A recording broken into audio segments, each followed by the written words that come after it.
on BBC One Wales and BBC iPlayer. And now the dream of owning your own home is still just that for a large minority of people in Wales. 30% of Welsh homes are rented. And now the law's changing on how much notice landlords need to give tenants to get them to move out. At the moment, landlords can use what's called a Section 21 order. It's also known as a no-fault eviction, which gives tenants 2 months to move out. But they're being banned, those orders, in Wales and England, with the Welsh Government proposing a minimum 6 months' notice. What's it like then at the sharp end of one of those Section 21s? What will the change mean for landlords? Let's find out.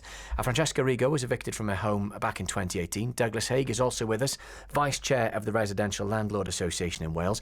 Welcome to you both. Hi. Just talk us through, Francesca, first of all, when you give them 2 months' notice, what goes through your mind when that happens? What happens? It was horrible. I had never heard of revenge evictions, and we had just demanded that what had been promised to us and what should be normal maintenance should be done. It was not a cheap house, but the bath water, for example, was coming through the chandeliers in the living room. The house was very dirty and there were a huge amount of problems. And when everything was getting solved, we get after 4 months, we get a revenge eviction and we have to go. And how did that affect you then? Hugely. I completely lost hope. My then boyfriend and I had just gone live together. And to me, I just gave up. I was coming from a rental property with a lot of structural problems, so I really need peace and quiet and to get my health back. I completely gave up. Yeah. Would 6 months have made a difference? No, not at all, because I think that nobody should be evicted because they have spoken out. If your boiler is not working, if you are in the cold, these type of things, you should not be evicted. In Britain, people have rights, and even if you are a bit of a whistleblower, you should not lose your home because of it. So 6 months helps nothing. Moreover, if you go to solicitors, which we were advised, you need to have a lot of money because there is no legal aid either. I think there are very bad tenants, that's true, and there should be a swift way to deal with them. Let me ask you about that then, because there will be people who don't look after the house they're living in. Do you have some sympathy for landlords who just want them out as quickly as possible? Absolutely. If you are antisocial, if you don't pay your rent and so on, you should not stay in the property because landlords are not charities. So, but then again, you shouldn't go the other way around and punish perfectly decent people. I have heard from people having a baby around Christmas, coming home and having no heating because the boiler is not working. In our case, the house had so many problems. It was not cheap either. And out you go. Look, Douglas, do you accept 2 months is quite a tight schedule in which to get eviction and then find somewhere else to live?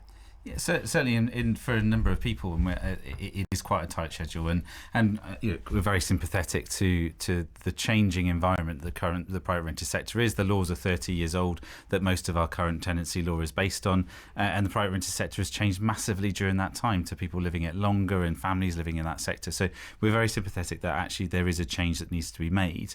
However, the changes that the Welsh Government's currently proposing here are not really going to help. You've just heard one of the issues that Francesca went through in terms of retaliatory evictions. Well, this law is not going to change that. That is something down the track that needs to be implemented that Welsh Government's proposed, but we're still waiting on for that to happen.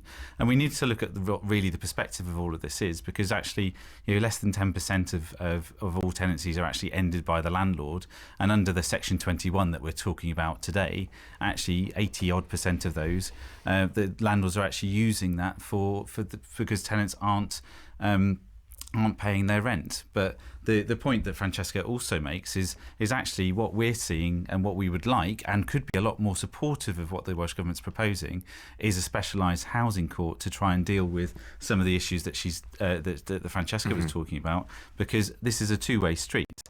quite as you mentioned, it's not just tenants that have a difficult time with landlords or landlords that have a different time with tenants. We want Francesca to be able to enforce her rights to have a good quality property. So let me just clarify, Douglas. 6 months. 6 months you think is too extreme, but you want almost to come somewhere in the middle where people can go and that dispute can be resolved. Well, actually, it's not the proposal. There are some technical details behind it that we would like the Welsh Government to address, which is too much to go into now. But it's not so much the 6 months that we have the particular issue with. It's let's look at extending that. But there's another type of notice that you can give when there's a reason, so antisocial behaviour or not paying the rent. And what we would like is to see a quicker, fully accessible court that you don't need solicitors. The tenant can go there and fight their case. The landlord can go there and represent themselves, and it's addressed quickly. Hopefully we can avoid any sort of eviction. The tenant can get things sorted. Landlords are confident then that they can get their properties back if that tenant refuses to pay the rent, and Francesca can be happy that she's not going to be evicted on a retaliatory basis, and she can make sure. Do you agree with that by the sound of things? That's very important, because we found a new house, and the problem started again. They corrected part of them, but I was terrified. And it really saddens me that that's the situation. I was paying a very high rent. We work from home. We are musicians, so we need a bigger house, detached and whatever. It's not luxuries for our work.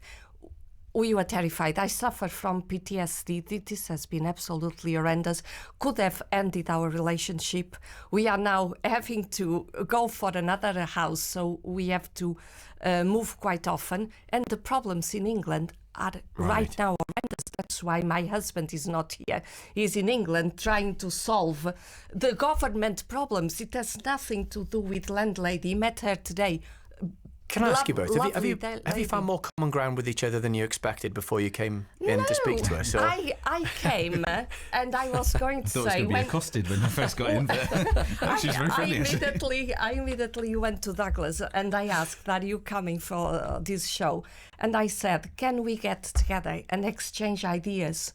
Because I think that's very important. So would your message, actually, sorry to cut would your message to the government then, both of you, be, Back off. Just stop. Oh, right, that I wasn't going to put it like that, but if you want to put it like that, fine.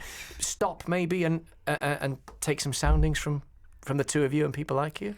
I feel that way. I mean, we proposed, we fed into the consultation through this process and thought we put some very constructive ideas, because, as I said, I'm very sympathetic to where the government wants to get to, but often they bring in a different approach that's not achieving what Francesca and people like her want. Well, look, we're going to have to start with that, because we've got to get a couple more and a lot more stories on the programme. But yeah, there's lovely cafes in the vicinity if you want to go to the pub, but you can continue the chat.